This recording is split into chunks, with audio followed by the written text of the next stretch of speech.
fellas, it looks like we can start it out now. What's going on, everyone, and welcome to tonight's episode of the TXR Podcast. This is episode number 189. I'm your host, Invader, and it's another good evening to be discussing a lot of things about Xbox and more from around the game industry. Valve recently announced a new portable gaming device. We'll certainly dive into that, as well as Phil Spencer's recent comments on game preservation. Do we need to have a more broader conversation on backwards compatibility, or just like preservation and conservation as a whole on that matter? As well, loads upon loads of game delays over the past week. Is the latter half of this year starting to look a bit, I don't know, empty? Well, we'll dive into that. Certainly some good combos to be had there, but first let me introduce everybody on tonight's panel, and I'll start off with General MLD. Hey, buddy, how you doing? Hey, doing pretty good here. Been a very interesting week in gaming. Looking forward to talking about it with you fine people. So, yeah. All right. Yeah, no, it certainly has been, brother. Again, usually the summer is kind of light on topics, but, there's certainly quite a few things to talk about here. Moving on down the list, Centurion, how's everyone's favorite fanboy? That's as soon as MLT was saying the fine people on the show, I was like, he must have not seen my current video. Oh man, it is Sunday night. It is time to have fun. The topics, like you said, it may be a little slow, but there is definitely some topics there and some stuff to talk about, and even some shots fired towards Xbox. Yeah. And I gotta say, man, like, that was a pretty creative video. They must have had a lot of fun doing that. I will definitely say it was fun. I was laughing while I was even doing it. I will definitely say, though, it doesn't take very long to actually shoot it. It's actually editing it and trying to, because you got to actually think about it. You got to do the video twice. You shoot the whole thing. Obviously, you can hear yourself, but the audio will sound like absolute hell because you're 100 feet away from the camera. So you got to do all the audio all over again on your computer. So you're basically shooting it twice. All right. Yeah, no, it just looks like you had a lot of fun making that. And it was a blast. I got a kick out of it. I know a lot of other people did, including us on the panel. So definitely continue with that. I think you kind of fooled it because Fanboy is going to definitely have a little bit of a narration with this Kotaku article that you kind of put in my lap. I was like, what? What is this? Yeah, we'll get into that a little bit later, but it was that is kind of a... Oh, no, I ain't going to get into it. I was just saying, as soon as you put that, I was like, ooh, inspiration right there. No. I understand what you're saying, but it just, yeah, that was all those kinds of articles seem to come out of certain outlets. So in a way, I'm not surprised. Remember, but Fanboy technically in everybody, so you never know. Maybe he was just hanging out over at Kotaku that night and was just decided to fly off the handle. Yeah. All right, moving on down the list here. Tim, buddy, hey, what's going on your end? Not much. Happy to be here. Another week, another show, and we got some stuff to talk about. Not the biggest of weeks, but we're here for the fans. We're here for the people that like to talk about Xbox and the industry, and we have some stuff to talk about. So looking forward to it. Yeah, said it well there, brother. And finally here we got Eric Shockley. Bro, what's new and exciting? Yeah, not much. Just waiting for the Ascent to drop on Game Pass and some other Back for Blood coming later this year. But I've just been playing some of my retro collection as I've kind of been thinning that out. I actually found this cool. I have a 4x3 like big tube CRT. So I have my Oh, I think you cut out there, Shock. Oh, my bad. Can you hear me? Yeah. Oh, okay. No, I just noticed I was like, after playing on my CRT with my HDMI modded N64, I was like, wait, all this time I know my modded 64 has a 720p mode, but I was like, oh, wait, so does my old CRT. So I switched it to that thing, and the color just pops way more. I was like, holy shit, I'm playing Star Fox 64 at 720p in ultra crisp, you basically, what you could have never imagined the N64 to look like because of Nintendo's like deep blur effect that kind of put Vaseline on the screen and made it kind of smeared so you wouldn't see pixels. But I was just like blown away by that. But other than that, not much, just running through Plague's Tale and just running through some of my retro collection. That's about it. Mm-hmm. Yeah, no, I've been going through some of my backlog myself. I just beat The Evil Within, the first one with all the DLC, and Nice. man, I tell you, that is one messed up game, but in a good way. It's a lot of fun. It's kind of hard the first couple of chapters, the main game, but it's good, man. Oh, yeah. It's sad that one didn't get the boost, the 60 FP. The second one did, but not the first one. Yeah, no, I got the second one too, because I got them on sale back around in December for like the Christmas sale, the New Year's sale or whatever, and it was hard to not pick them up. Of course, they're in Game Pass now, but yeah, I cannot wait to get into The Evil Within 2. Man, it is really disturbing, but really awesome game. Again, very similar to Resident Evil, but I would argue a little more freaky. Definitely a good one. Yep. But, okay, guys, let's kick things into gear here and move on to our first topic. And to no one's surprise, it's the Steam Deck. Earlier this week, Valve announced this portable PC coming out in December of this year. I've been seeing a lot of praise for it, but, time will tell, right? It's not in our hands. Only a few outlets kind of have it or have spent some time with it, I think. But, we'll get into some details. Shockley, buddy, what are your first impressions of the Steam Deck? Is this something that you could see gamers latch onto?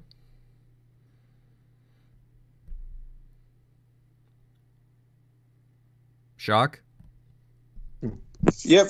Yeah, it looked pretty dope. That came out of nowhere because I think I was like working when it went on, and then I saw everybody kind of posting about it. I had no idea what I was looking at. Kind of remind me of these old, how big the Game Gear was, how like wide. That's probably the only downside with it. So actually how big it is. So probably longer playing sessions might, fatigue wise, we'll see. But it looks pretty dope. And then I found out it has the SSD or the NVMe speed with those extra models that you can choose from. Right. So I mean, they kind of like took it's just funny. I wonder if they after the Switch announced the OLED model, I wonder if they push this out a little bit faster to get it announced since it's still under pre-order, because they kind of are taking their thunder. Because if you think about it, you're going to be able to run Windows on this thing, so you're going to get Game Pass crystal clear. Forget xCloud for that matter, if you want to lug this thing around. But then, the PC guys have already playing the Switch emulated. Heck, they get the Switch ports to the PC before they even drop on that's our dogs in the back. They get the games even on PC. They drop on PC before they even drop on the Nintendo store. So they're going to be playing, these Switch games at 60 FPS. Well, if they drop on your Switch, they're at 30 FPS usually at best. So, I mean, it's kind of taking its thunder. And this one will probably hit be a hit, unlike the Steam Machine, because that was more targeted, because that community is more hardcore and they're not going to go buy those Steam Machines that are more for the casuals. Whereas this is geared towards the hardcore, and they're going to, buy this kind of like how some of them bought the Switch to take their gaming on the go. Well, now they can do that. So I think as we've seen, pretty much anything's going to sell out, even if it's a bad product, even the Wii U did. But I think you're going to see this one pretty hard to get to. Scalpers are going to make sure that happens too. But it's definitely going to be hot item for sure. Now, as you said, this sucker is drawing a lot of comparisons to the Nintendo Switch. I mean, is it really in direct competition, or are they just different uses altogether? I know just before the show, actually, a fan of the show like got into a conversation with me and General MLD, got in there from the looks of it, and does this kind of thing need exclusives, kind of like the Switch, or is it just fine by just being a portable PC in itself? I mean, I think it's not like direct competition, but definitely some of the I could see some of the PC people that maybe for like a guy I follow, like oh no, it's Alex on PSP podcast, Press Start Podcast. I can see him like, hey, well, I don't really need the Switch anymore, do I? Now I can take them. I may have been playing Breath of the Wild on the PC, emulated, 60 FPS. Well, now I can do it portably.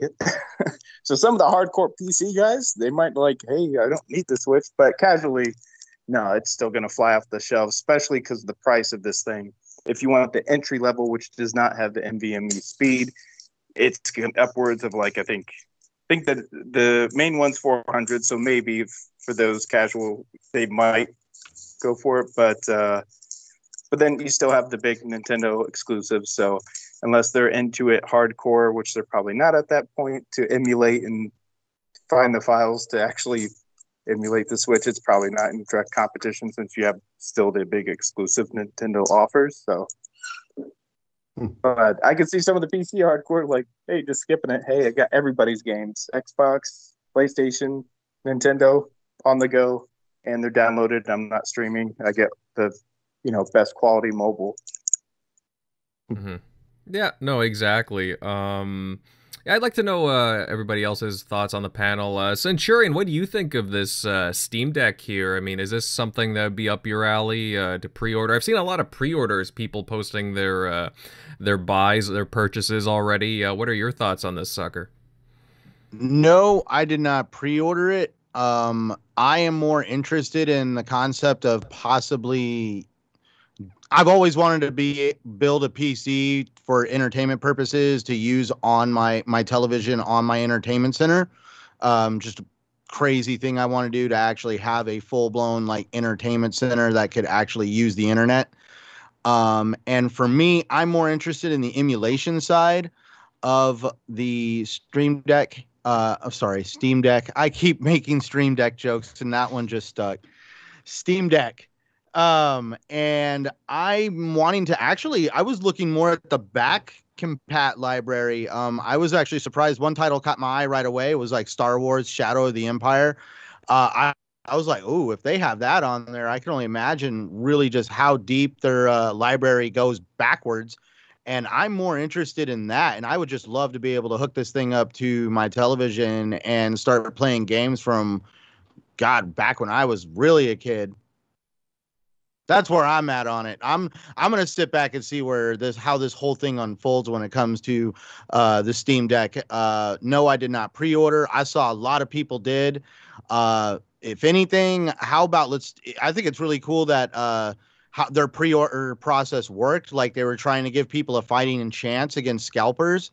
It's good to see a hardware manufacturer actually acknowledge the problem and actually try to circumvent the problem. So really, I'm just really in a holding pattern on this one to really see how it unfolds. Cause there was, some talk about how, they're not sure how the drivers are going to work yet when it comes to putting Windows on it. Is it going to have full driver support, or is this something that, the community is going to have to cook up and everybody downloads their, the drivers and stuff amongst each other to actually properly use Windows?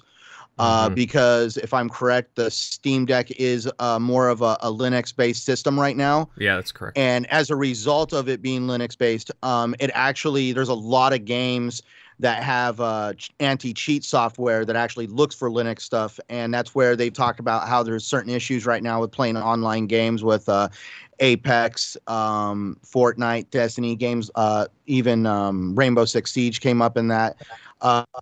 Destiny acknowledged this and came out and said that they are working together with Steam Deck to actually make this a non-issue.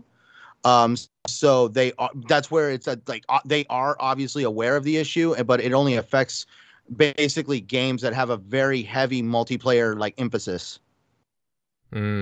Yeah, I could see that. I mean, just the idea of bringing, again, your Steam library on the go is really awesome, and just, you know, in a handheld device.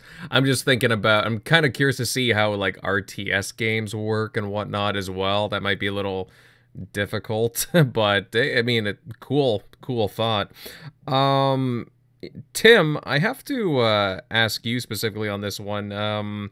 How do you think that Xbox users will take advantage of this device? Like, you know, you got to think about Xbox Game Pass and xCloud when you're talking about the Steam Deck here, right? Yeah, I feel like it's a good product. It's priced well. I don't know how it's gonna really, if it's really gonna catch on like the way people are thinking it's going to catch on. I think, unfortunately, a lot of casuals are still in that, you know, Nintendo Switch mind, and this might be too elaborate for them. But for the Xbox user or people like that that are power users that listen to the show, that play Xbox, it's something that, you know, you could put Game Pass on and would experiment with. Even if you don't play Xbox on it, you're a Steam user and you want to play some of the games that they offer, and you know, as a storefront, it's a nice device. It just goes to show you, though, that Phil's vision that he's been pushing and Xbox's vision that they've been pushing for about 4 years really was the vision that, you know, that the whole industry is going after. You know, the people that talked about dedicated consoles, people don't want this to play their games all over the place. It's pretty obvious that the way this is going is that people want to play their games wherever they want, access wherever they can, and their content is their content, and there's no restrictions around it. The old way of thinking is completely out the window, and the new way of thinking is basically, I own something, I could play it in an airplane bathroom if I can, you know, wherever I want to play it.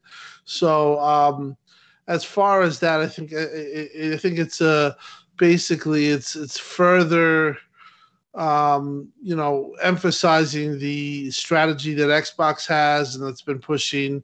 And I saw Phil commented on it, and you know, encouraged that people want to play where they want to play their games. And let's face it, that's where this is going. You have Steam getting into the fray. And they've done a really good job here. I have to give them compliments. You know, they did a good job here. They seem to have knocked it out of the ballpark. I just am afraid that they're communicating a very it's not sophisticated to us, but it's sophisticated to people who don't know what Steam is and don't know what PC game is. You know, the PC Steam crowd, which is, you know, they would say it's a large number. Reality is that, you know, how many people really are, you know, that big into Steam that they're going to get, you know, a handheld remains to be seen. I think I'm going to keep an eye on the sales of this, but I think it will do well or decent. But I don't think it's like people think that it's gonna like rival like Switch. It's not gonna come close to Switch. Switch is still outselling per unit PlayStation 5 and Xbox. That just goes to show you, you know, people do like the handheld and the small amount of gaming, the small gaming, and you know the things that the Nintendo offers very well. But like I said, I just think it's a great device. I just kind of am fearful of the sophistication of it, and if it's able to catch on to where I think Valve wants them to catch on, where Gabe wants it. You know, they should have a hit on their hands, but I don't know if it's going to translate into that. Yeah, we got a couple of pre-orders in the chat, actually. 108 Dragons and Shizno Elite, they both have the 512 gigabytes reserved. That's awesome, guys. Glad to hear you got that. Yeah, the Steam Deck has a couple of different price points: $399, $529, and $649. So depending on the storage there.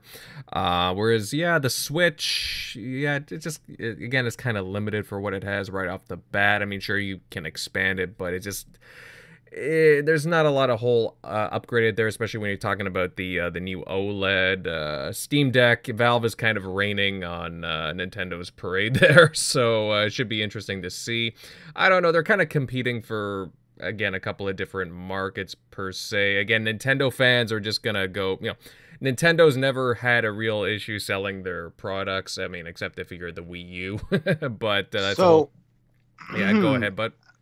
I didn't want to kind of hop into right away, but it's kind of funny. So I'm glad Tim Dog mentioned it. There was an article that I read yesterday that popped up. It's from ARS Technica or whatever. Yeah.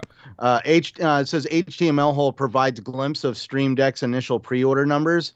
I guess they timed it for like 90 minutes, and they only said out of 3 sales regions, the sales were at over 110,000 combined. So that's where, like, I kind of have to agree with Tim Dog that right now I think there's a lot of people who are in the know that are buying it, and it's going to be really interesting to see how this goes to people that actually don't really play that. God, I don't know, actually know a whole lot of people that would even know the difference between Windows and Linux.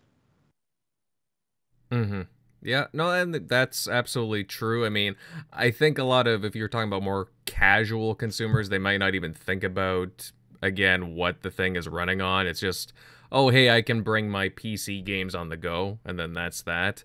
I don't know, man. There's a lot of different things that I could see unfolding with this. There's just a lot of cool things I think could come of this. General MLD, how do you view the Steam Deck? Is this something that'd be up your alley, or just, I don't know, just something cool out there? Definitely, I'm taking the wait and see approach with this. I mean, the idea of having your Steam library on the go, that's pretty awesome. I thought at first, is it stream only? But then you realize this, you look at the specs and you're like, oh wow, you can play this stuff natively. So I'm thinking, like, can it play all games, or is there a limit? You can't play cutting edge graphics kinds of games.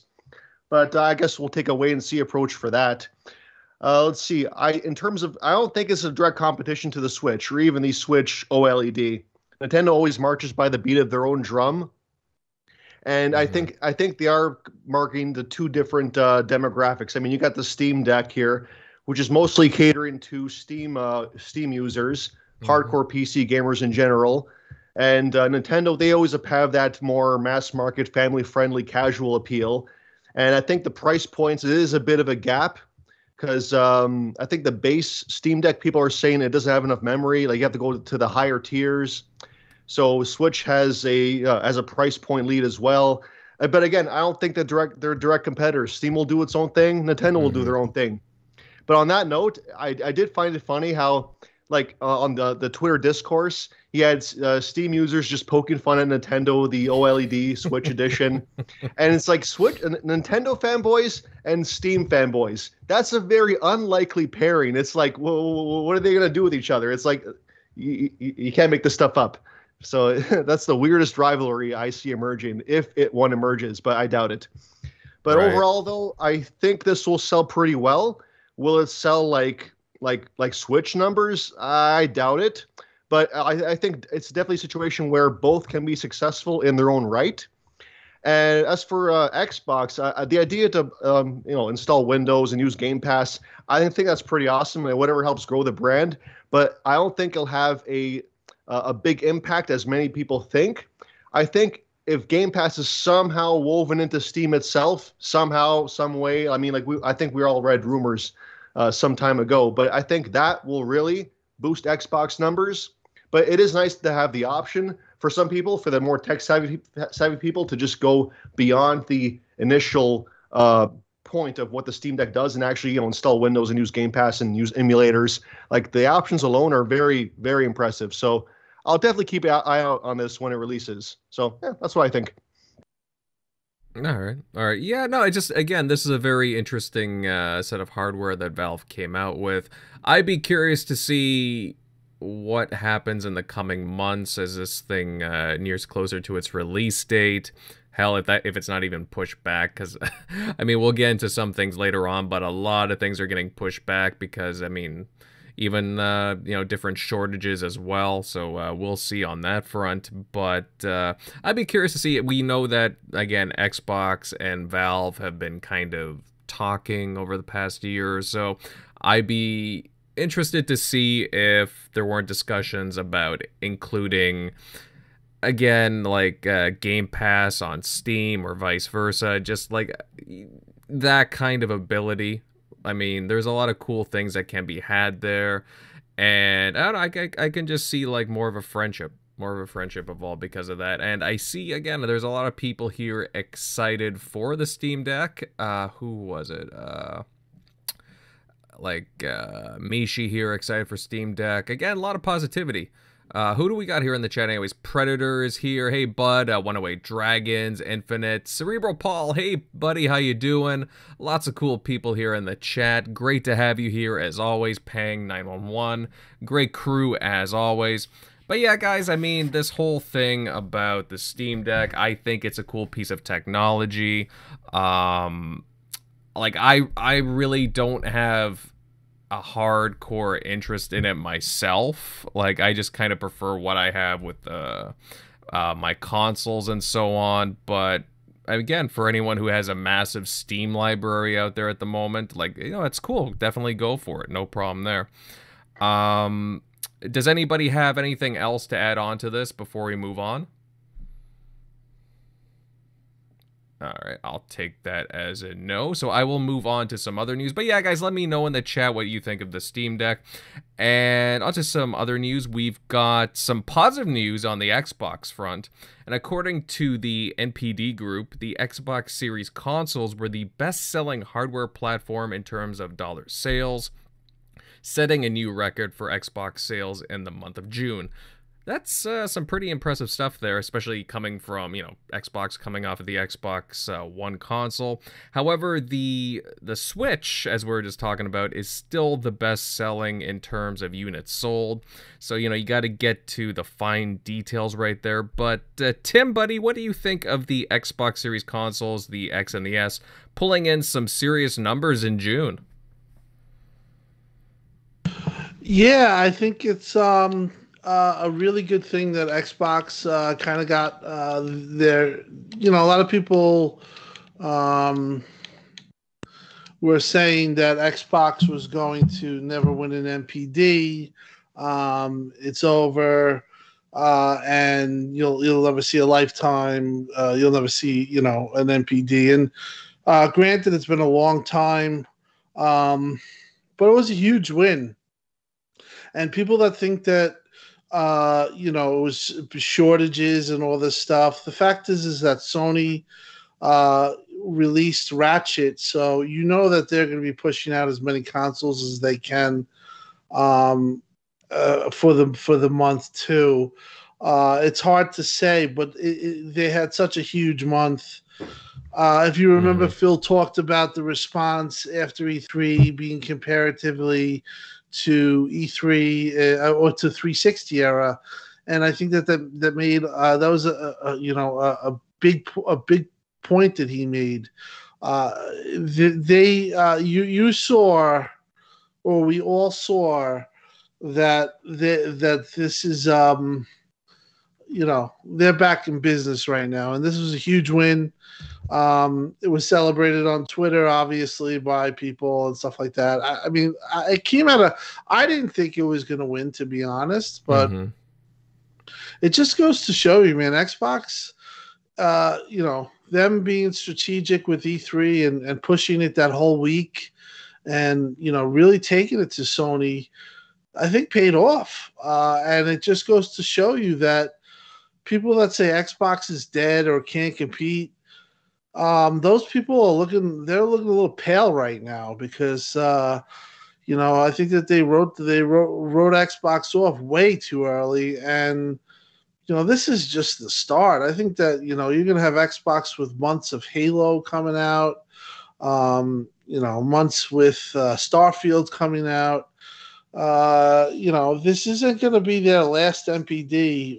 It's going to be very interesting this holiday, even though it's hard to say still because there is shortages. Yeah. And that's probably going to be a theme till, I would say, Q2 to 2022, if we're lucky, which is crazy. And that means me, you, or anybody on this panel or anybody of our family can't go into a Best Buy or a GameStop and readily buy a system on a whim. You know what I mean? Like, you can't go tomorrow. It's still impossible, or it's very hard to get these consoles. And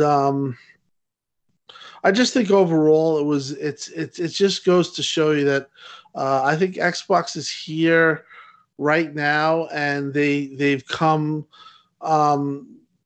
Their days of being a bleeding brand or a joke are over, and people realize they're for real.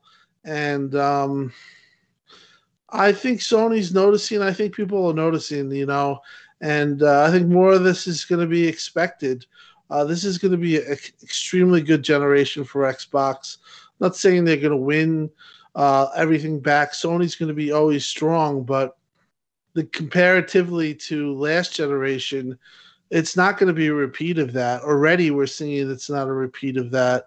The momentum is really strongly going with Microsoft right now, and they deserve it. They showed up to E3, they spent money, they had a show, they pushed for it, and Sony is sitting back trying to save money, trying to hide from probably announcing that Horizon is going to get delayed, because that's what I think is going to happen. And sure, they've had a really good run, but E3 is about the fans, and it's about the industry, and I just feel like Sony was very petty about it, and it's not looking good for them to have an event. And let me say this: if they go this whole year without an event, that's a real classless, shitty company, because you know what? Their fans, whether I like them or people argue with them, their fans buy their games. They defend them when they're wrong, or they'll go to bat for them, and they'll do anything. And they just aren't getting respected. So let's hope they have a PlayStation experience or something to give to their fans, because Xbox far and away has shown appreciation to its fans and the industry as a whole. So like I said, bullshit on the realist as I can be. I'm hoping Sony can have a show for their fans, because like I said, the fans deserve it. They're passionate. They're going to bat for Sony every single day on Twitter. Some of it's sure, it's toxic, and it's combative, and it's console warring, whatever you're saying, but the fact is that you have a lot of fans that support them, and they're extremely passionate. And it's like, if you don't get that show, or even some type of, I think they should have something comparable, then it's really kind of crappy, because if they don't, and then Xbox has another show like XO 2021, then yeah, I mean, they're going to be looking bad. Yeah, actually, and to add on to that, Tim, isn't there talk about them skipping Gamescom, if I'm not mistaken? Oh yeah, they ain't coming. Yeah, I don't think they're going to be there. Yeah, like, what the heck is going on with Sony? I mean, they're keeping their cards very close to themselves at the moment. They showed they had that place, the state of play, but that was it. It was just like, again, that was 2 weeks ago, and that was it was mostly Deathloop. It's our game. Yeah, right. It's exactly. Xbox Studio now, and even before that, like a month before E3, like a week before E3, they had that that state of play where they just showed basically, well, it was just a Horizon Forbidden West, and it looked good, but again, it was there was no date attached to it, right? So what's going on there. So I'll be curious to see what happens with them come, like, if they're going to be releasing anything. I mean, later on in the show we're going to be talking about game delays, but again, it's just kind of weird. And as you said, Tim, isn't it weird that the oh, go ahead. No, I insist. I was saying it's kind of weird. We know Xbox's like whole future of like games that are coming out in the next like 2, 3 to 4 or 5 years. And all we know for PlayStation are the games that got delayed to 2022. Mm-hmm. It's a big role reversal. Usually in the previous generations, it was the exact opposite. Like I remember, like on forums, like you got the infamous list wars comparison where people used to list all these games in development for PS3 or whatever, and all we could really say at the time was like the next games, the next 1 to 2 years. But Sony used to announce so many games years in advance, and now it's the exact role reversal. It's very interesting how that turned out. Mm-hmm. Now, guys, I have to bring this up too with the whole NDP talk and so on. Or NPD. So games-wise, for the month of June, it gets, well, I mean, kind of interesting, because Tim had brought up Ratchet and Clank, I believe, their new title Rift Apart, and that was the top-selling game. There's really no surprise there. That is a pretty big game for them, and it does look good. I'm gonna probably be picking it up soon. But what really caught my eye and a lot of other people's eye was the game coming in at number 20 on the list, where we see Sea of Thieves rise back up into the bracket. And that game is what, like 4 years old now, something like that. Do you guys think that this rise is because of the recent Pirates Life, the Pirates of the Caribbean expansion, like that free DLC that came, what, like a couple of weeks ago?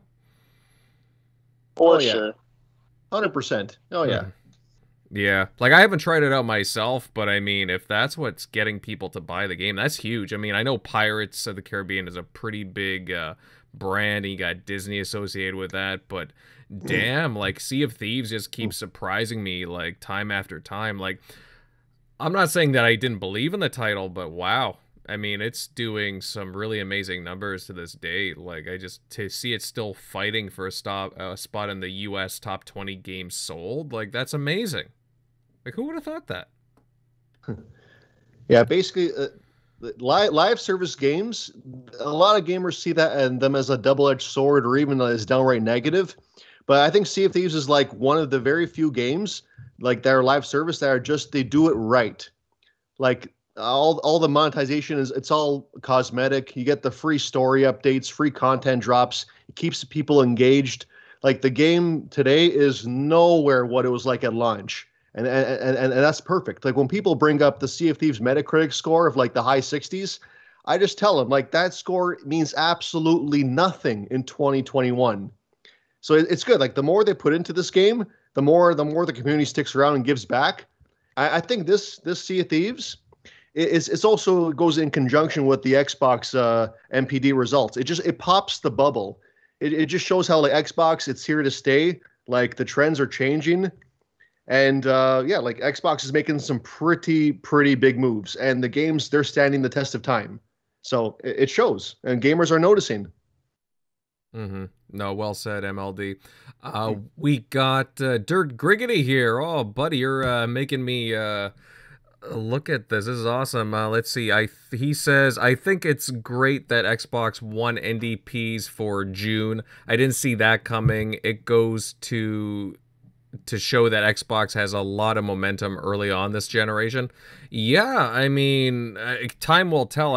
I'm very curious to see if they will have the momentum, if they'll win another couple of NPDs going on in the near future. But man, like, I know with these different chip shortages that, it might be hard to carry that. But I mean, Sony's like having the same issues as well. And it's an industry thing, but we'll see. Can I say something? Yeah, go ahead, bud.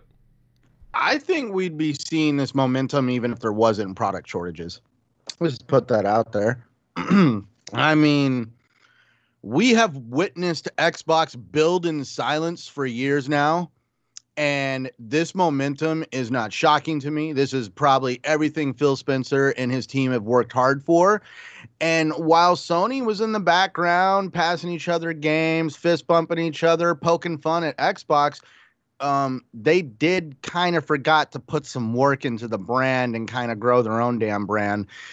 Phil Spencer never engaged in that. Not one time did Phil Spencer waste his time tearing down PlayStation and anything they had going on down there. He always celebrated their successes as a decent person should.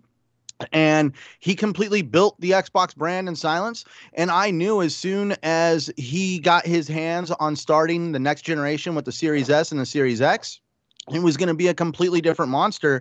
And that is exactly what is unfolding before our eyes. And I think Sony, excuse the pun, got kind of caught with their, pants around their ankles. They don't know what they have to do right now.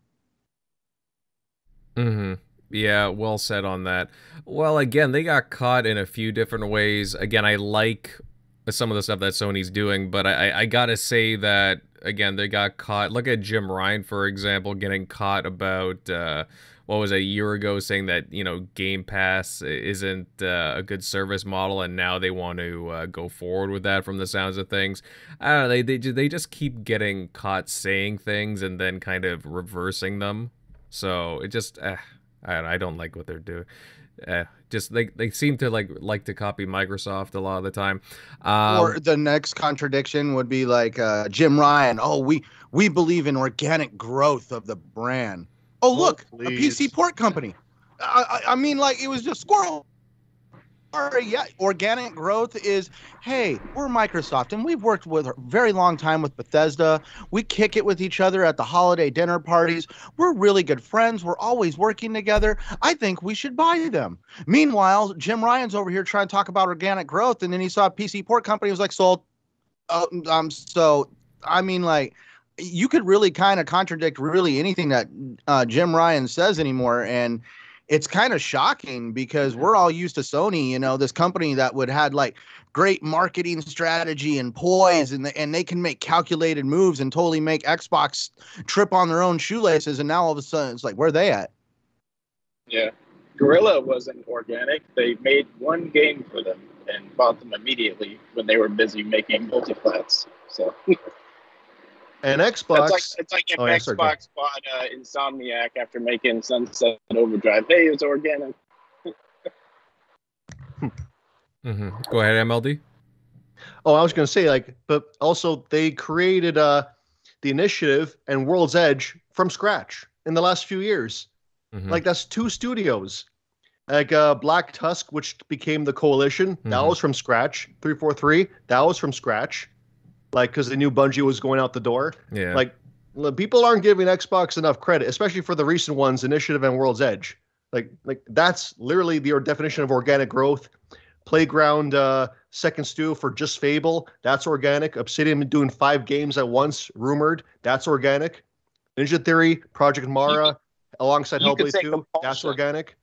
The Compulsion, they're the ones that had, because Sony did not have the early access on their system. So having the console have that early access that got them a lot of good feedback, and them to while they were developing the game, that was a relationship. So, and with Bethesda, so they've had a long, relationship they built over time. It wasn't just like, hey, we just, came relation, 2 or 3 years ago, and now we bought you. So. I mean, listen, at the end of the day, I think that the organic comment didn't sit well because Xbox obviously has been doing the same thing and more. And, they're not just... They did go out and they did purchase Bethesda, which was the biggest deal, one of the biggest deals ever. But, Sony could have done the same thing. It's a level playing ground, and I just feel that Sony is making excuses and kind of acting very quiet. And I still think the media gives them a pass. I keep hitting on the same things. Sometimes maybe I sound a little crazy about it, but like they have a comment. They have a listen. I'm pissed off at Xbox right now for their offering on storage, for fast storage, for SSD storage. Yeah. I'm just looking at my storage right now, and I'm like, Jesus, I need a 2 terabyte card, or come up with some kind of solution. This is getting annoying because I'm one of these guys that I like all my games on my system. Now, if I was in the Sony position, I'd lose my mind. Now, their last comment, and it wasn't even a comment, I think it was fished from Bloomberg, fished out of them, or they figured it out, was that they're going to have a firmware update in the summer for the SSD. Have we heard anything about that? Have we heard anything about VRR? Have we heard, like, there's so many outstanding things that are pretty 1440p. Yeah, 1440p, certain things like that, like they're quiet on, and then they have these random comments, something like about the organics, like General said, MLD said, he pointed out 2 homegrown systems, developers that are coming out. I mean, and they're hiring like crazy. All these studios have almost doubled in size, some tripled in size. You're talking about 5,000 to 6,000 developers. They have more developers if you combine all their studios and the people working on it than Sony, probably by double. Bethesda alone, I think, has 23. They're probably up to 25. Xbox, Microsoft has been spending a ton of money. And you know what? They're not the ones that were the market leader. The market leader should be spending a ton of money to try to solidify that market. And for somebody, the rumors are that, I've heard rumblings, I tweeted about it, that, Sony wasn't, Sony's not here to play friends with Xbox. They want them out. They don't want them, a part of this generation or any future generations. And they saw an opportunity in the beginning with all these, these front deals, these timed exclusives, where they thought that they could actually kill Xbox or, put it to a point where it wasn't competitive.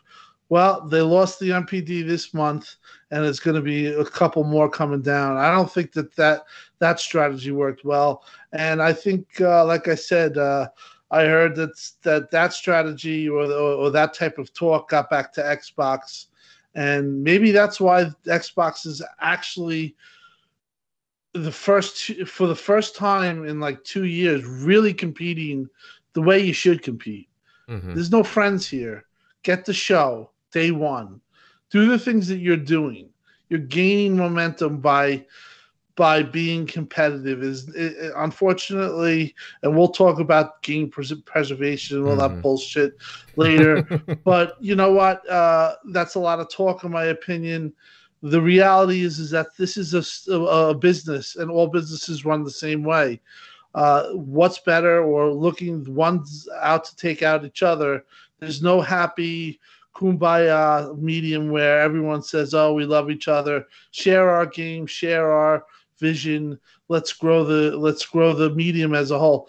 It doesn't work like that. It's a dog eat dog world, and I think finally Xbox got the memo on that, and that's why one of the reasons why Xbox is doing good, and that's why Xbox is growing their studios at a tremendous pace. Just take Compulsion. Compulsion said they wanted their own studio. They wanted to grow. They're going to be growing to 110. They have their own new studio being built. That's a low tier studio that Xbox has on the game studios, but they're growing. It just goes to show you organically that Xbox is growing probably more than any other company. So, in the video game industry. So for that type of talk, I think it's, look at the facts, look at the amount of people being hired, look at Obsidian almost at like 300 developers, look at Look at Coalition, still hiring. They're at 400 developers. It's like it just doesn't stop. I mean, I've covered it since 2018, since this started. Crazy amount of developers and people in the industry have been hired. Mm-hmm. Yeah, I'm still really curious what to see. Like you mentioned Compulsion. What the heck they're working on? They've been so quiet. If there is an XO coming up in the next few months, I really hope that they announce something, because I kind of see them as a dark horse in their studio portfolio. So we'll see on that one. Let's see here. 108 Dragons TV. Lemon with the $5 super chat. Great damn panel. What's up? Game Pass is the main reason, and when the games drop, it will get worse. Sony gotta make moves. Facts. Yeah, buddy, I totally agree with you. I mean, Sony's just kind of playing catch up at the moment with Xbox when it comes to well, streaming and services, subscription-based services, and more. I mean, again, I guess they thought that Xbox was just going to roll over a few years back, but no, they came back swinging. So now it's, they're battling for content. That's why you see those studio pickups recently. Even PC porting, too. They got to, start doing some stuff with their back-end catalog as well and updating that. So yeah, it's gonna be really interesting to see these big companies just battling it out this generation. I'm really looking forward to it.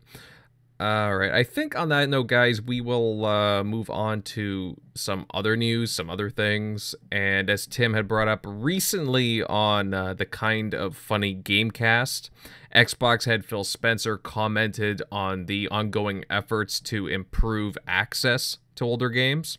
He also went on a little further and called on the game industry as a whole to improve upon game preservation.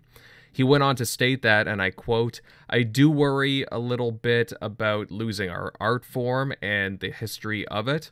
When I think about old ROMs and these things of where old games are going to go as the hardware that's capable of running those games, I really wish as an industry we'd come together to help preserve the history of what gaming is about so we don't lose the ability to go back."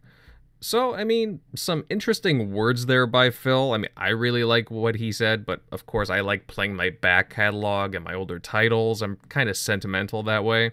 MLD Bud, I'll go to you here first. What do you think about what Phil said? Do platform holders have a responsibility to conserve games? Oh, absolutely they do. It's just unfortunate that there's no body out there that can actually enforce it. It's completely up to the will of the corporations themselves. But in that case, it's about, I think the problem is that there's no incentive, or at least financial bottom line incentive, to do this. I mean, we're seeing things like EA Play or Ubisoft doing their thing. But of course, Xbox, they're leading the charge. I think their mindset is, which I agree with, is that if you show that you care about this stuff, gamers will come. I mean, like look at it. Like they put Morrowind, early 2000 game, 2000s RPG on Game Pass. Like you got the Fable series now. You can play that on PC. Before the Fable 1, 2, 3, they were only available on. Fable 2 and 3 were only on Xbox 360, but now you can play that on PC. You can play these games on your phone. You got the frame rate boost, auto HDR. They're not only preserving, leading the charge in that, but they're also enhancing. So like it's like Nintendo, they're sitting on a gold mine, and I think like if you could even charge like $5 or less, like nothing, like they can make so much money.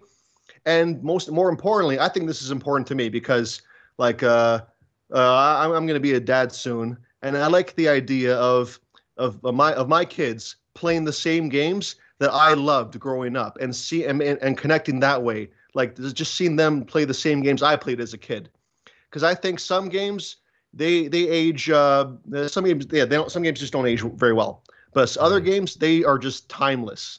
I think future generations, kids today, they should also be able to discover those same games that we played. So I think it's very important, and it's good that Xbox, they're leading the charge with this, because only with Xbox can you play 360 and original Xbox games on your Series X today. and I firmly believe that they're going to add to those lists in the years ahead. So that's what I think. Mm-hmm.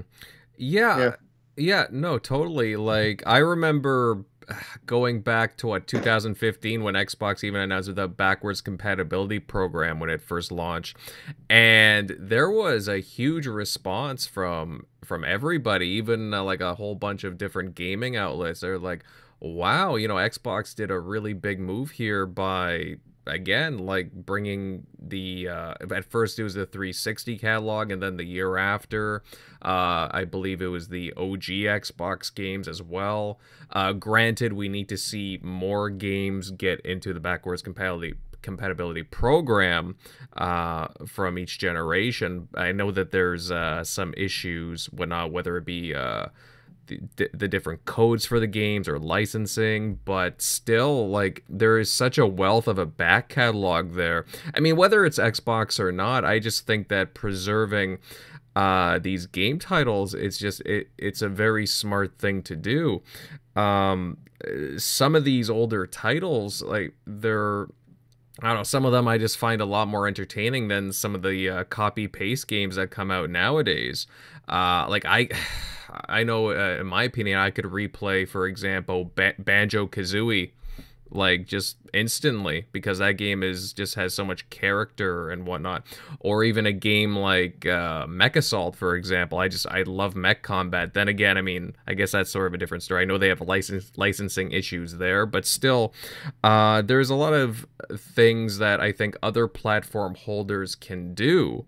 Such as Sony. I know that they have their PS Now program, but at the same time, just for backwards compatibility on their end, I mean, they were kind of behind. They got caught with their pants down when they saw Xbox do this. I know with the PS5, they can do PS4 games, with the exception of a couple of titles, but they have such a wealth of a back catalog that a lot of PlayStation players are going, well, I would love to play some of these, really good PS3 titles or PS2 and whatnot. And it's just such a shame that people are losing out on that. Oh, exactly, 100%.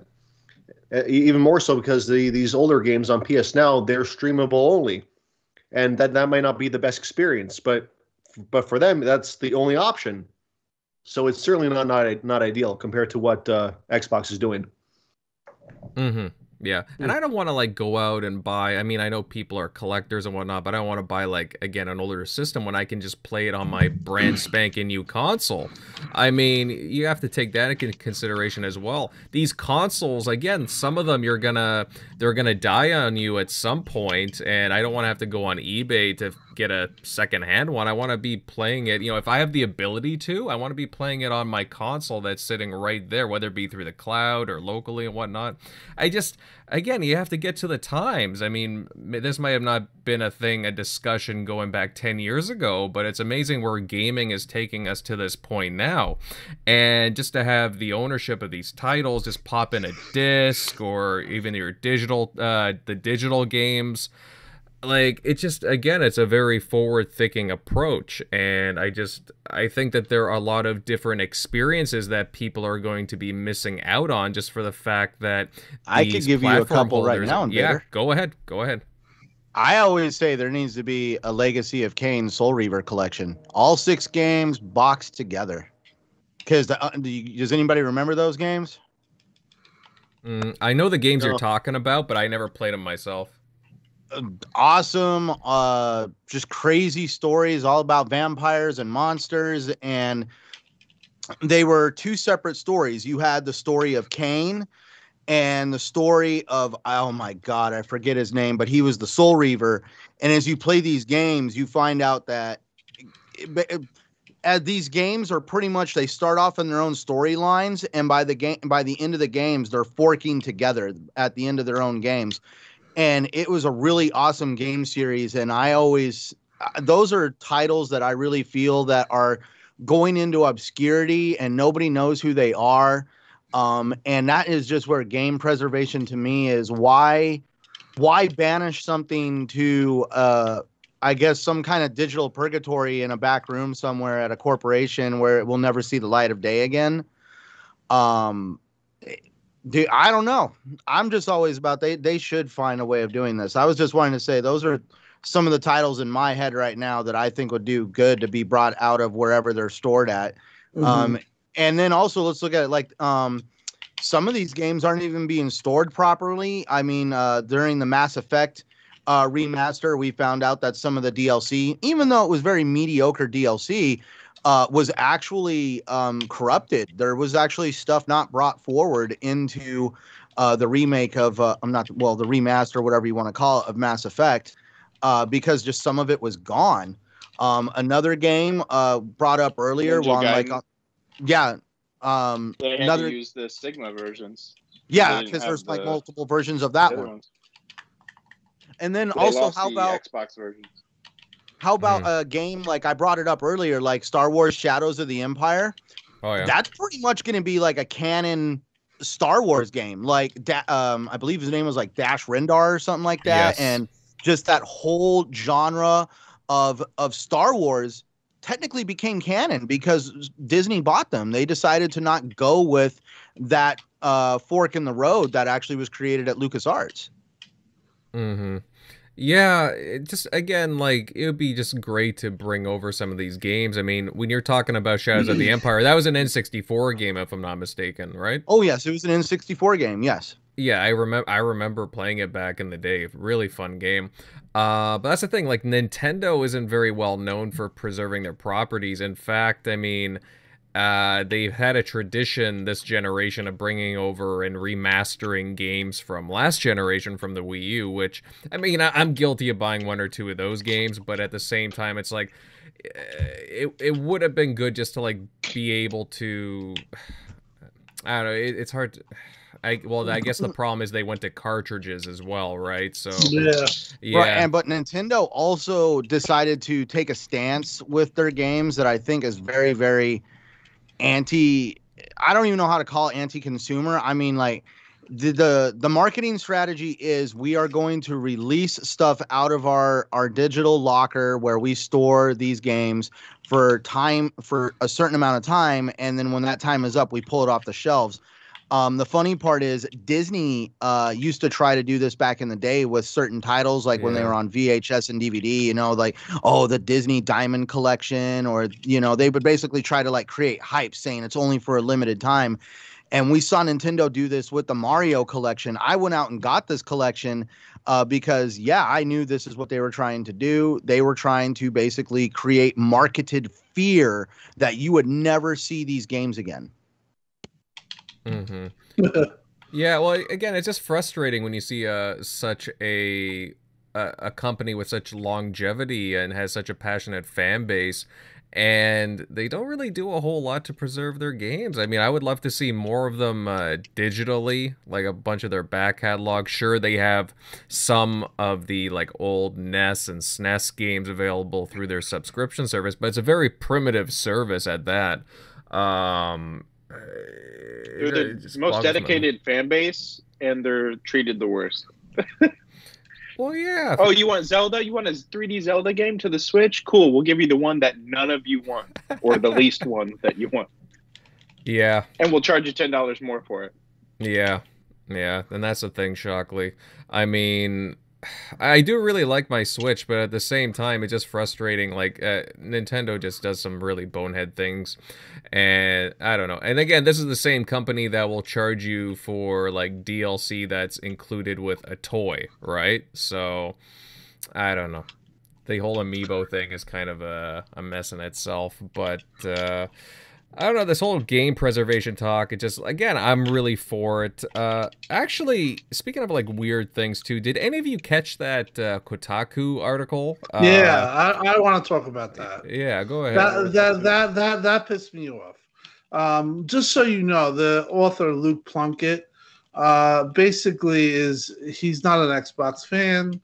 I knew him the first time I came in touch with Luke or knew of him is he basically quoted a tweet of Aaron Greenberg, who was saying he showed a bag of emojis with Scorpio emojis pins that he was sending out to fans, and he basically said this is this will be added to my block list, suggesting that anybody who's excited about the Scorpio should be blocked. So right off the bat, there's something wrong with the guy, that the guy has, he's either too good or he has some type of Dog? Yeah. I just figured I'd add on real quick because I wanted to know who he was before I came on the show. Mm-hmm. The dude just recently tweeted out a couple days ago when the Steam Deck was announced. He put out a tweet that said "Welcome to Hell," showing the Steam Deck. Yeah. On top of, he also recently released a letter actually wishing a certain demographic of social media person to like flat out go out and die. Yeah. This person is toxic as F. Yeah, he's the type of guy in the old days that you smack around and they keep their mouth shut. Now the people like that, he can hide behind a computer and he can talk real tough, and he can put that type of stuff out, that ugly type of stuff out there with really no recourse other than just people being annoyed with what he says. But yeah, he's a real piece of work, and his article was pure trash. And he got very upset because people went at him. And obviously it was probably spurned on by what Phil said, he goes after certain aspects. But listen, anybody that knows Phil knows that he is, he's a genuine person. He wants gaming to, he is the type of guy, like I said, that he had to learn the hard way that like Sony, wouldn't want to be, wouldn't want to take gaming to the highest of heights, because it was a collaborative thing with Xbox, and they basically, there's no gaming. Phil was definitely, if you remember in 2017, he was open to that type of stuff. He said some stuff about exclusivity. He really is for the gamer, and he wants, he has his personal opinions that he would like, everyone to game wherever they want. And I think he had to learn a couple of things, or the harsh realities of business came to him. But, I just felt it was a shitty article, and, just consider the source. If the guy was somebody who had a good, a reputable record and doesn't show a history of hate, then that's a different thing. But right away, when I saw the article, I read it, I was like, okay. And then I remembered who the guy was, and I remember my first dealings with him. So it's coming from a place of hate or whatever that guy's problem is. And he has a serious problem. But, I just felt that was shitty, and I think Phil was annoyed by the article and stuff like that. But, refresh my memory. What was the article? What was his criticism?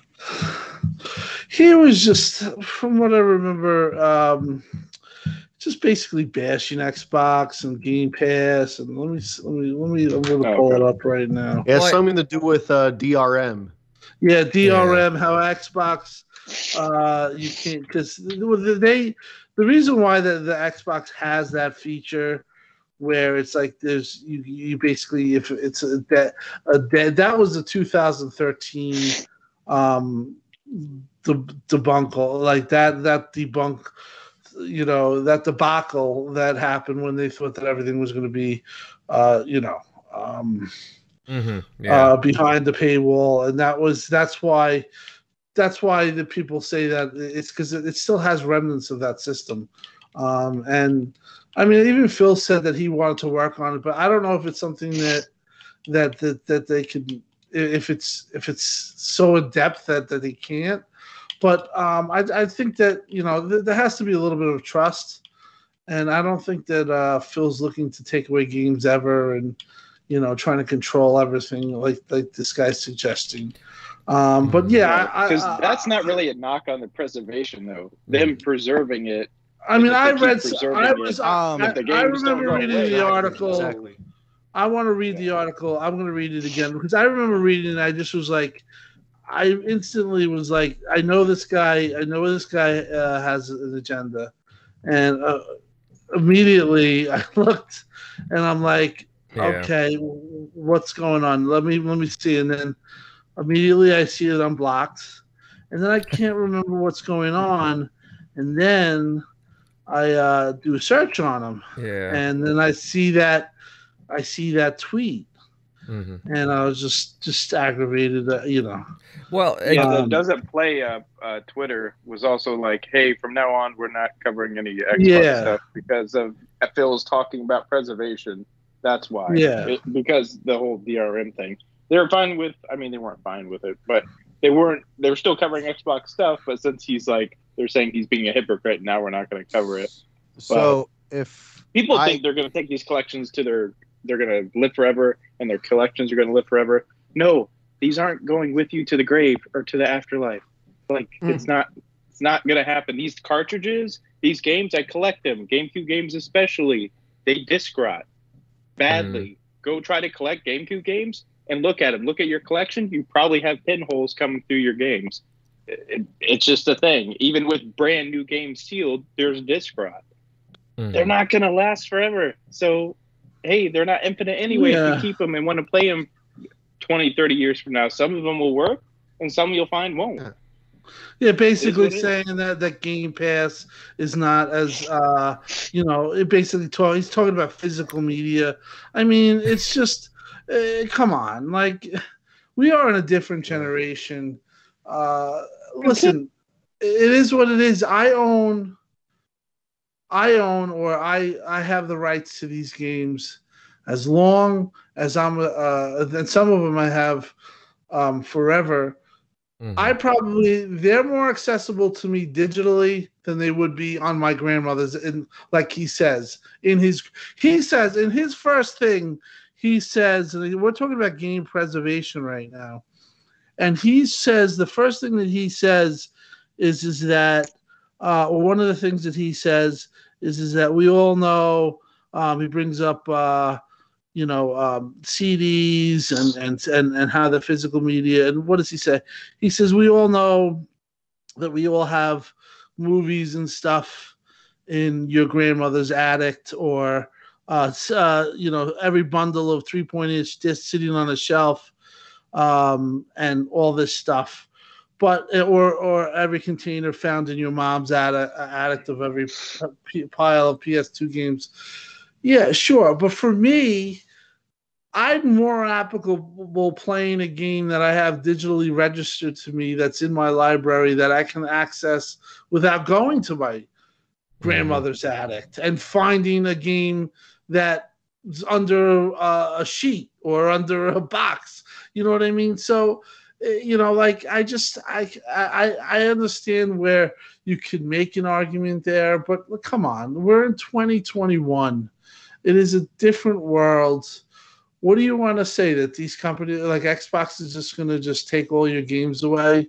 It's not going to happen like that. If you own it, if you buy the game, you own it for, you own it. It's attached to your gamer tag. It's hard not to understand this stuff. That's my point. I just don't get the point as, unless you're a collector, that the whole physical media thing at this point in 2022, it's just, I just felt like, that's a cheap article and an easy article to do if you don't like film. It is kind of It is kind of weird though, Tim, too, because basically his argument was just about like a rant against like subscription services and streaming services when like you're still able to buy the games. Like you have options. No mention of Nintendo, where you don't have the option to buy Super Mario World, but you can pay your annual subscription and get access to it. Hey, well, at least Xbox gives you the choice, eh? No? Right. That's what I didn't like about the article was how he hid the fact that the game, like Game Pass game, he acted like the minute it goes in Game Pass, Xbox or Microsoft sends out a memo to strip the shelves of any physical copy of that game in existence and then take them out back and burn them. I thought it was funny how the article itself, and when you checked out other articles written by him, it seems like he is definitely on an anti-subscription service like rant. He does act like, for some reason, in his opinion, everybody has a space to store all this stuff in. I'm still trying to find mine in here in my little 560 square foot apartment. But he says it exists, so I'm sure I'll find it eventually. But as of yet, I have no place to store stuff like that. So I am enjoying the fact that, like what Tim Dog said, it's right there. It's actually more available. Can you imagine taking an older console right now? And hey, actually, yeah, what is involved, Shockley, on like taking an old school Nintendo and hooking it up to an HDMI port? Yeah, there's a lot. There's some money involved. It's not cheap, especially the links I've gone to get direct digital awesome video out. You have to pay some top dollar. It's awesome once you do it. That's what you should do. Sell your collection. If you want to preserve your systems, especially the money I've put in, my N64 on eBay right now, it's worth $1,000 with that HDMI mod. Easy, you can look that up. But guess what? If I go in and out with my cartridges with all the different games I want to play over the next 20, 30 years, I might destroy that thing just because of eventually it's going to wear down the pins and all that. Whereas I can buy an EverDrive, one-time purchase, put the whole collection on it, and never take out the cartridge. So I'm not wearing down the hardware that I spent a ton of, a good amount of money on. Sell the collection. There's no reason. Buy EverDrives. There's no reason to sell them right now. They're going for ridiculous prices. Cash in, build up your ways to play it. You still get to play on the hardware, get the same experience.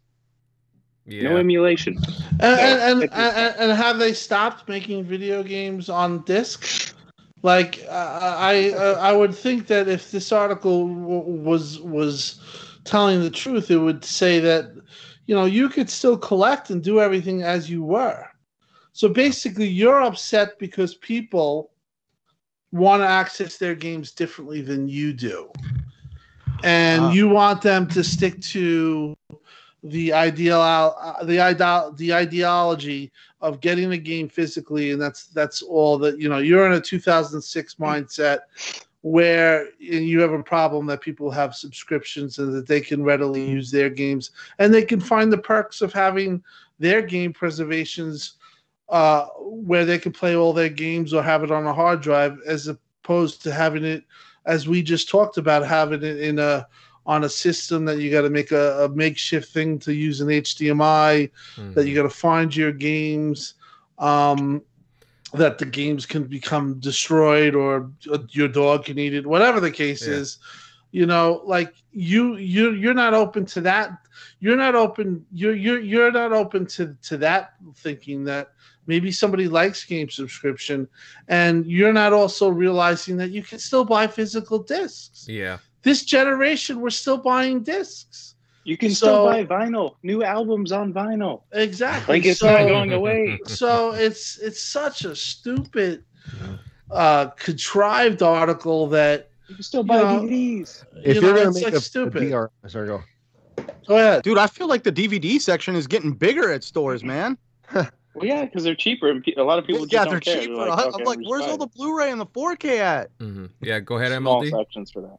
No, just like if you're going to make an article about DRM, if you're like some really old school traditionalist purist gamer, okay, fine, write an article about DRM, but don't connect the dots, like which is very, very loose connection at that, to game preservation, when after all the things we were just saying, how they're more accessible than ever, how most gamers do have an internet connection. And this it's just so weird. Like that connection was just so loose. Again, you could buy the games anyway. It was just so disconnected and so tone deaf to his own viewership. Yeah. And just to add on to this, and I think Tim and MLD will agree with me on this one, it just seems like there are certain outlets.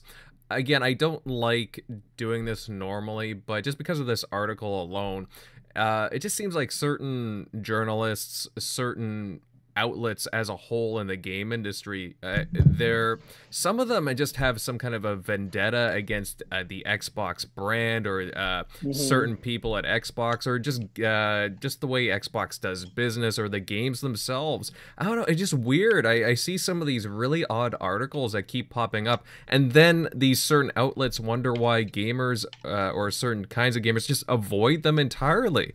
I mean, even I purposely go to other news outlets just because I'm tired of this crap that comes out about Xbox. I remember, again, back in the 2013, 2014 days, like, you know, it was just negativity.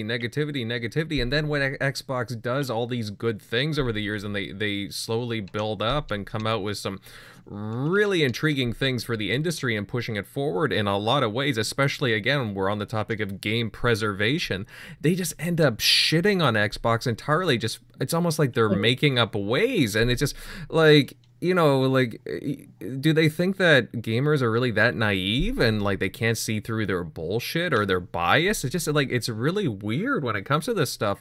I'm a guy who, I mean, I consume both digital and physical kind of equally, but at the same time, it's like, come on, guys. I mean, there's all kinds of ways that you can ingest your media, that you can, again, play your games, whether it be physically, digitally, streaming, and so on. Nothing is perfect in the end, but at least they're giving you the options, which is a lot more than I can say for other platform holders. And then here's the question of, you know, Phil saying, you know, can other platform holders do more? And it's just, you know, like, these are the things that these games journalists should be asking the platform holders themselves, and it just really pisses me off when it goes about like this, these really lazy articles. Well, I think last generation, this article probably would have been a lot more relevant and would have gotten a lot more positive reaction to it. But I think in the day of now, 2021, a lot of the points that we make, we just basically took his article and we just smashed it and made it, you know, we combated his points. But the fact is that we are now more digitally evolved than ever, and you know, it's not 2013 anymore. So I think that this guy tried to go with some type of hate article, and that he thought he'd get that crowd, but he unfortunately didn't read the room, and Luke basically got his ass handed to him, and he got a lot of hate pushed at him, and he pissed off a lot of people.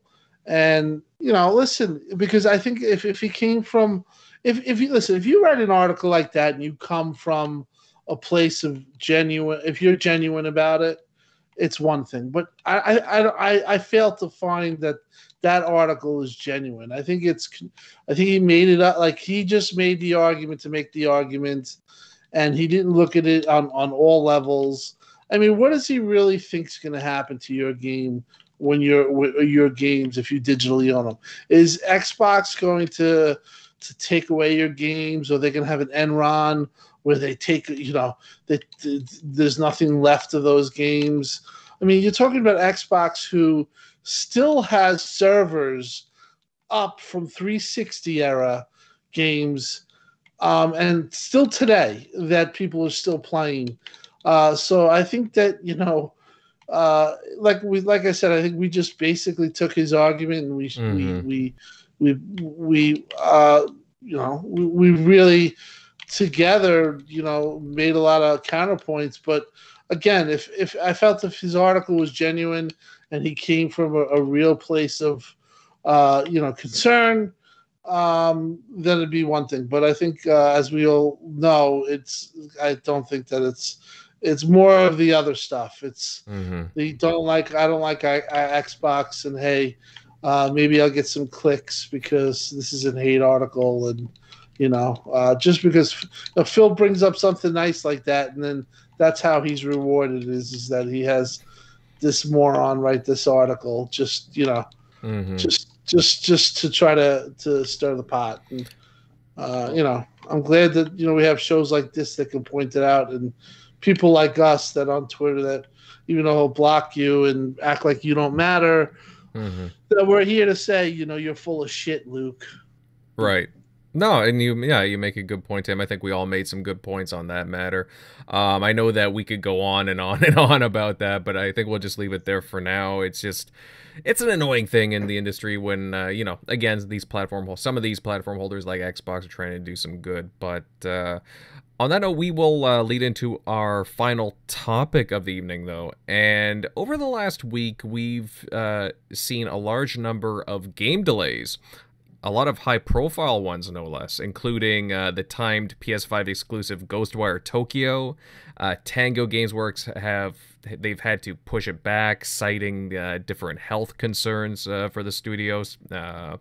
Centurion, is this a blow to PlayStation's offerings for the latter half of this year?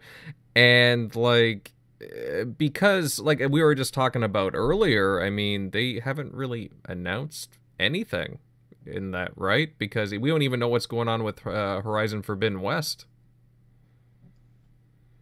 Yes. I don't want to use the term blow because I mean, you never know. Sony could come wildly out of left field with something that none of us saw coming, or heck, they could nail the release date for Forbidden West. I mean, for the holidays. You never know. But it really is interesting to see how Sony didn't learn from the mistakes that were made with situations like with Scalebound about putting all your eggs in one basket when it comes to a third-party developer that you don't really have control of.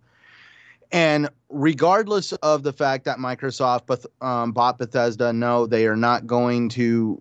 That is not a strategy on Microsoft to basically kind of undermine them by delaying games. Well, just to butt in here, I mean, look at what they're leading into the latter half of the year with. Deathloop, September 14th, Xbox Studio, Xbox IP, will be coming to them. It's only a timed exclusive. And then Ghostwire Tokyo, which was, I'm assuming, supposed to come at the sometime at the end of the year, now moved into sometime in 2022. So again, another Xbox Studio, another Xbox IP. They haven't done anything to cover themselves. Exactly. They should have had at least a first party studio game. I know Ratchet and Clank came out. Maybe that's their first party studio offering for 2021. If that's the case, it really kind of stinks that they probably had a lot banking on a lot of games for the holidays. I really hope they pull something out when it comes to first party offerings. I just enjoy competition. It's always fun to watch. It's always fun and entertaining to watch these corporations just chidefully kind of like outdo each other. But when it comes to the situation with these games being delayed, what I was going into and saying that it wasn't just Microsoft's like strategy to try to tank PlayStation by delaying games. We're seeing delays from games all over the industry. We saw the one about Rainbow Six Quarantine. Yeah. We also saw Dark Tide get delayed. Yeah. So I really hope we're not going to see an abundance of delays come from all these studios. Like, I mean, there was a lot of great games shown for E3. I hope I think I saw one creative thing on Twitter. Somebody called it the season of delays, and I really hope it doesn't turn into that.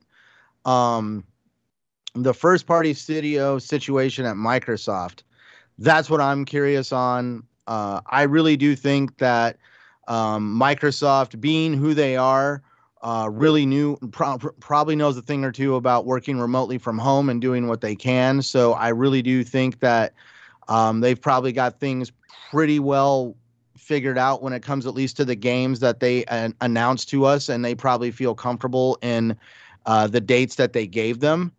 So I'm just wanting to just sit back and really see what's going to happen and see what else is going to get delayed. I hope it doesn't turn into a huge delay fiasco. I hope this all made sense. No, you make a lot of good points, and I've talked about this ad nauseum on this show and other shows. Mm-hmm. It is very hard. It's been very hard in this environment. Even for Microsoft, what I was told, I asked, and they basically said the studies that they've done, or some of the stuff that they've done, suggests that when they're basically 50 to 75% of production that they would get if the people were actually in the studios working at the place. So you're losing at least half the time. As far as Xbox's first releases this year, I think that it's pretty safe to say that Halo is going to be there because they had the delay, and they're basically, they're just, the reason why they don't have a date is because they don't want to probably go up against Call of Duty, which is understandable. I think it would be stupid for them to do that. You would probably try to stagger them. And then you also have Forza Horizon 5, which 3 years lead time, and the same team that's made these games in 2 years had an extra year. So you're dealing with two game studios with two huge releases, but they both kind of had an extra year to work on them. So I think that in that case, Xbox is really in a good position. As far as Sony, I'm going to be completely honest. I'd be very surprised if Horizon makes it, just based on the history of Guerrilla and to be honest, they will not put out something that is, they're not going to put out something that's subpar, and that's a credit to them. So I do feel that they will be definitely delayed, probably till March, and then you're going to have a lot of arguments because Sony guys have. Sony trolls, whatever you want to call them, Sony fanboys, they've went after Xbox, fans for the longest time about, where's your games? And then it'd be pretty funny if the only game they really have that's of really big note is Deathloop, and that's going to be their game. So that's what I see. I'm going to say that you're going to get both Xbox big releases this year, and you're going to get a big delay from Sony. But in the reality, Sony probably is going to think to themselves, "Well, we're still in a shortage situation, and we got a lot of time here. It's not the end of the world if we go." And release in April, and then you could readily go into a store and buy a PS5, and it's going to make sense for them in that aspect. It'll just be a more or less a fanboy thing that when it goes down, when Horizon, if it gets delayed, the people that went after Halo getting delayed are going to be people are going to come knocking on their door. But that's just this, that stuff really doesn't count. It's kind of, stupid stuff, but, again, that's where I see it. And Xbox, really has a bunch of games coming up that, we got Ascent, we got Flight Sim, the drought is over, the onslaught of games is coming. And I'm looking forward so much to Flight Sim. I hope I'm good at it. I'm going to play it on easy. I just want to fly all around. Again, it was one of my games that I remember my brother playing, and he was real frustrated with it because it was really tough, but he kept with it, and he was a big fan of it. And it's gonna be awesome. Yeah, you're gonna have to make room on your hard drive. I think somebody posted about it on Twitter. What was it, 100 gigs or something for file size? Yeah, 109 or some shit. Yeah, like that's it. That's it. Well, MCC is more, so keep before that in mind. Before they patched Elder Scrolls Online, I know it was well over 100. And then there was a patch that they did one time where they compressed the game to shrink it back down into I think the 80s or the 90s. But at one time, with all the DLC and everything installed, it was well over 109, 110 gigs. Oh, wow. Well, yeah. No, I'm definitely going to be downloading that too. I think, that comes out next week, so that's pretty exciting. Yeah, I mean, it's funny you mentioned that Tim, about like, yeah, again, we have big Xbox exclusives coming up.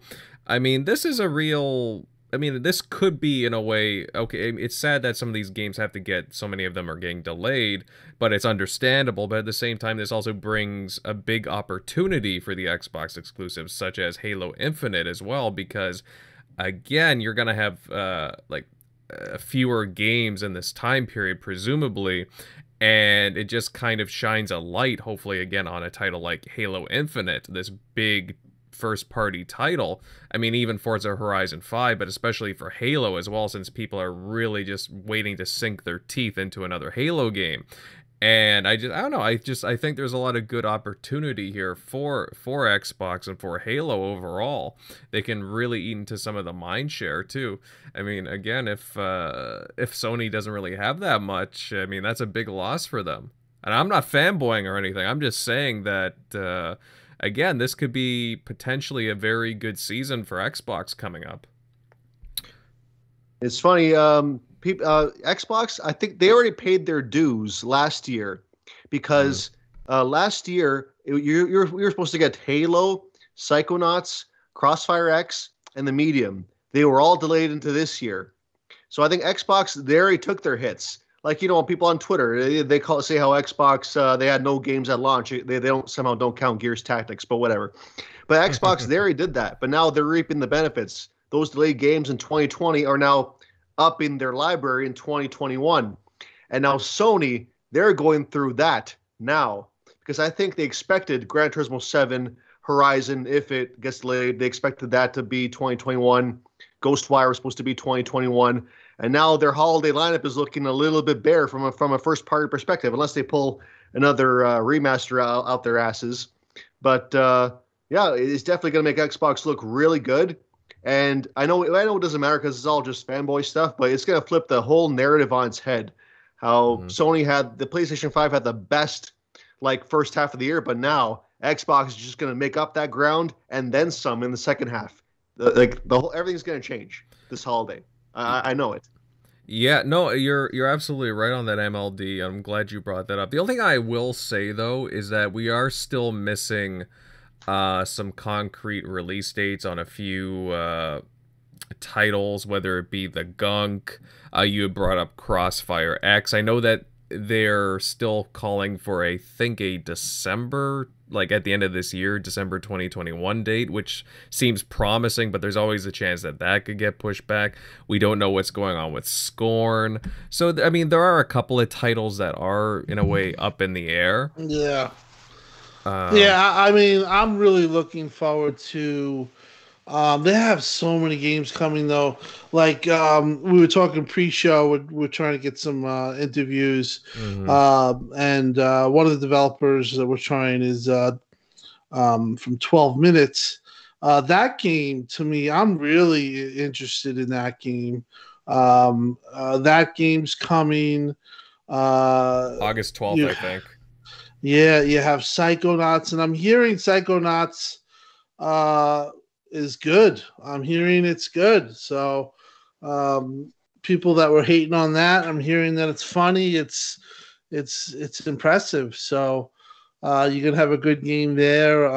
You're gonna have Forza Horizon, and you're gonna have Forza Horizon and Halo. Those are two huge multiplayer games, two huge single player games. Sony, they sure do give great stuff, but it's one-sided. And I don't think it was a big a deal made of it. For The Last of Us not to launch and they had an unbelievable, multiplayer and Uncharted 2. Their fans were expecting that, and they took that right from them, and they're going to probably charge them and do factions and do some type of multiplayer element that you're going to have to pay for. And Xbox is out here delivering games like Sea of Thieves that aren't, they don't have, Sony doesn't have anything like that. And they're also delivering games like Halo and Gears and games that are AAA games, but their multiplayer is AAA, ton of content.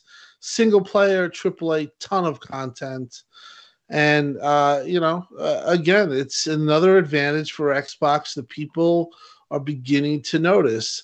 For me, you're going to have Flight Sim, 12 minutes, Forza Horizon 5, Halo, and then you're going to have multi-plats such as Call of Duty, Battlefield. I think Xbox is going to be the de facto place to be for the holiday at least. Back for Blood. A Back for Blood yeah. Game Pass. I mean, come on, like that E3 really solidified it. Like people just realize, and shout out to Xbox. You go into your games to install, and it's really cool. Like you see all these games, and they're all like 2 months out, but they're your games. They're coming to the Game Pass. It's just really cool the way they're just handling stuff, and exciting times. I mean, we're in the dead of summer, and like we said, these shows they're not the easiest to do. I'm going to be honest, but they've been fun, because we keep it. We just talk about what Xbox has been doing, and we have a strong community here.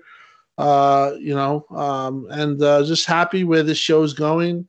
MLD is a great addition, and we're making me blush here. just really excited. I've been working my ass off. I got a Sweet 16 to pay for next year. That's going to be a crazy amount of money. So I've been working the last, 20 days in a row, and I'm off tomorrow, but I have to study for something. But I haven't gamed as much as I would like. But, I just love the idea that I'm going to have a holiday where I'm going to have a week off or whatever, and I know that I can just sit back and just play games all day long. And they're going to be new games. So it's been a long time coming, and great point by MLD saying that they kind of took their hits, and they did. And I think now it might be Sony's chance. They've taken hits, like they delayed GT7 and they delayed this and that. But if they delay Horizon and they have to go up against this monster of set of games, believe me, like MLD and the panel saying, I think you're going to start to see that shift that we keep talking about. That may have even happened with this NPD, like a previous 2 topics ago, but still, like, I don't think anybody on this panel expected that. And, they obliterated it. The most sales that they had since 2011. Yeah. No, it's really impressive stuff, and again, it's a good sign, it's a healthy sign for the industry, and yeah, it would be surprising, Tim, if Horizon Forbidden West does not come out sometime this year. I mean, again, I'd rather the game, come out polished, and doesn't matter what platform it is. I want to play a good game, so I just hope they choose what's best for the game. But it would be very, very surprising for Sony to not have like a first-party game in there. So it's just something to keep an eye on. And again, certain conversations come up, like MLD was saying, and like you were saying, Tim, it's like the conversations will be reversed yet again. So we'll see what happens in the coming months, fellas. But again, we got a lot of games to look forward to regardless of all these delays. And these delays might be a trend even going into next year and beyond. So just something to consider.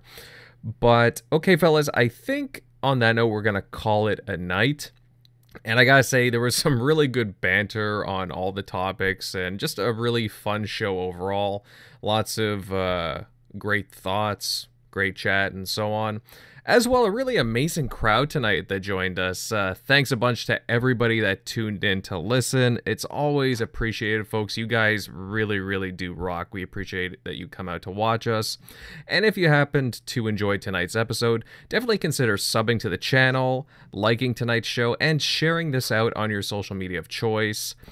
But with all that being said, let's get to all of the outros, and I'll start with Centurion. Really good chat tonight, my friend. Where can everybody follow you at? Yeah, really awesome show. Thank you, everybody, for tuning in. For those interested in locating me and my craziness, you can always find me at Centurion1307 on Xbox Live, Twitter, and of course on YouTube. You can also find me on the Shop Podcast every Saturday night, and right here on the TXR Podcast every Sunday night. Well said, brother. Moving on here. Eric Shockley, buddy. Hey, excellent insight as always, my friend. Where can everybody listening in follow you at? Yeah, as always, you can find me at Shock Nero on Twitter, Easy Shock on Xbox Live. But yeah, good show tonight. And yep, just a few more weeks. What was it? Ascent, is that this week? I think it is on the 23rd, I think. Tuesdays from now. Yeah. Sweet. Oh, yeah. Well, yeah, great show. I'll definitely be diving into that this week. Hopefully have some thoughts on that. So for next show. But yeah, good show tonight. Yeah, we're gonna have a lot of games to cover, Shock. That's right. And me and Tim will be playing a flight sim and so on. Oh yeah, we're gonna have a lot to converse about. Moving on down the list, Tim Dog. Hey, good analysis, bud. I love the banter on again quite a few things here. I love the passion that you come out with as always. But where can everybody follow you at? Yeah, I mean, I always try to come from the heart, and I think sometimes people can take it the wrong way, but overall I'm a nice person, and this stuff is just clearly my passionate opinion, and I'm a New Yorker, and if I kind of feel passionate about something and something doesn't seem right, I'm always going to point it out.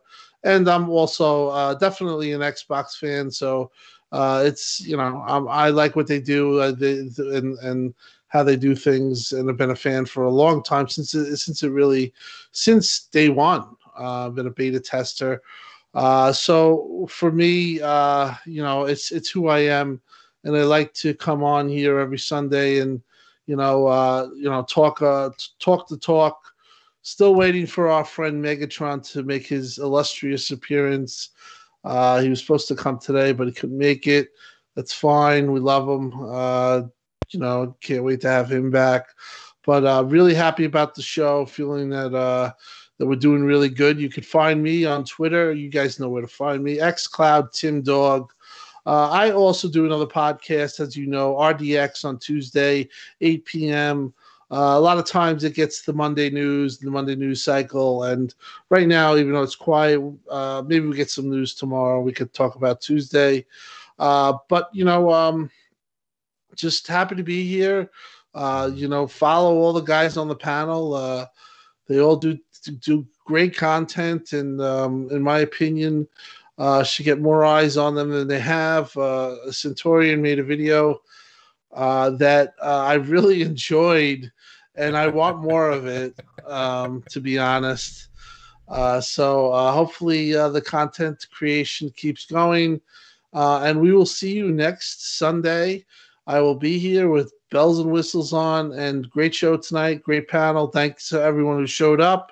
Thanks for all the words and the opinions, and maybe we'll have some clear-cut news, some strong news this next Sunday. I doubt it because we're in the summer months, but we're getting close now. What's today's date? The 18th. So the 24th? Flight Sim comes out 27, I believe. So is that this week? No, we're gonna miss week it after. No, but isn't the Ascent? The Ascent is dropping. The 29th. Right? That's another game that I want to play too. That reminds me of Technocop, or I just like the way that looks. But yeah, so we're getting real close to getting to games that we could talk about. Hopefully, maybe we'll do some co-op Skies, Invader. I know that some people said they want to do it. Like I said, I just hope that we could dumb it down where I could just fly the plane. I don't really need to you know, to put a stabilizer and then, you know, put this on and this on and this on and not know what I'm doing. But I'm excited for the game nonetheless. Yeah, we'll give it a shot together, Tim. We'll arrange something with a few of the other guys. But yeah, you're right. Great show, and we got a lot of games to look forward to. Let's see here, and to round out this, General MLD Buddy, the king of Xbox commentary. Where can all of our listeners find you at, bud? All right, thank you. YouTube is General MLD, Twitter is at MLD Ghost, and my gamer tag is Ghost MLD. Currently trying to finish off MechWarrior 5. That game just keeps going and going. Not that I'm complaining; it's pretty awesome. But I'm definitely trying to finish it before I play Flight Sim and The Ascent. Definitely looking forward to Flight Sim. I never played it before, but the idea of just going anywhere on the planet, including where you live, like that, you gotta try that out, especially with being on Game Pass. So that's pretty much what I'll be playing this month. Yeah. I think I just want to download it too, just for the fact that nobody thought that this game would ever fit or come on Xbox, and I haven't heard any problems, so I'm just really excited to play this sucker too, just because, again, like you said, just to, you know, fly and just screw around and go wherever. I am all for that. Okay, guys, and I'll round this out. This is your pal Invader, and you can find my content over on YouTube at Invader Gaming. I'm also on a lot of different sites, such as Minds under the same name, Invader Gaming. Again, excellent show all around. I'm already looking forward to next week's show. Have a good night, everyone. We will catch you later.